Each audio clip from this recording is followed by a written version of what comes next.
بسم الله الرحمن الرحيم.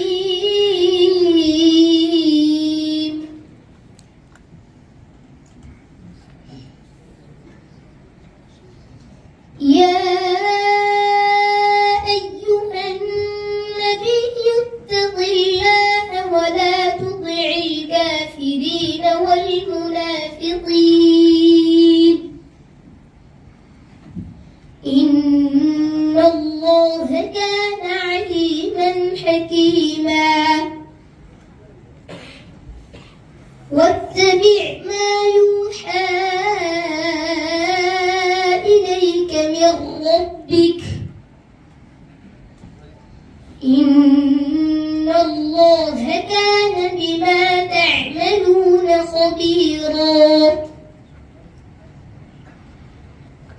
وتوكل على الله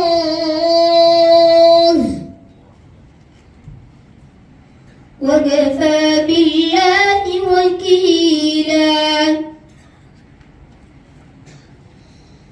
ما جعل الله لرجل من قلبين في جوفه وما جعل أزواجكم اللائي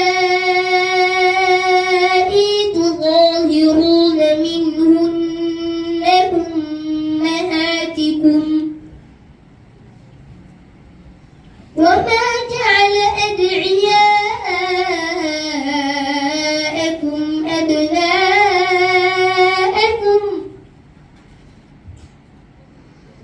ذلكم قولكم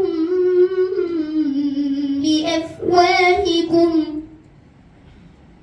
والله يقول الحق وهو يهدي السبيل. ادعوهم لآبائهم هو أقسط عند الله فإن لم تعلموا آباءهم فإخوانكم في الدين ومواليكم وليس عليكم جناح فيما أخطأتم به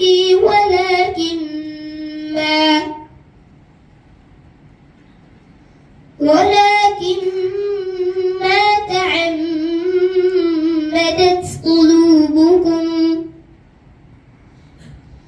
وكان الله غفورا رحيما.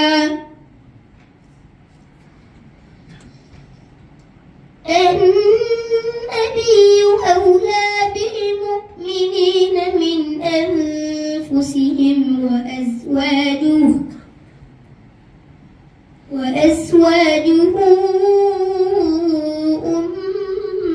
أمهاتهم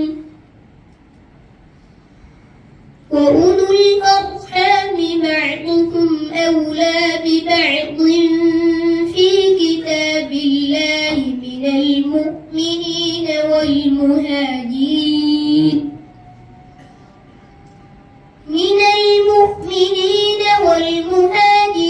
إلا أن تفعلوا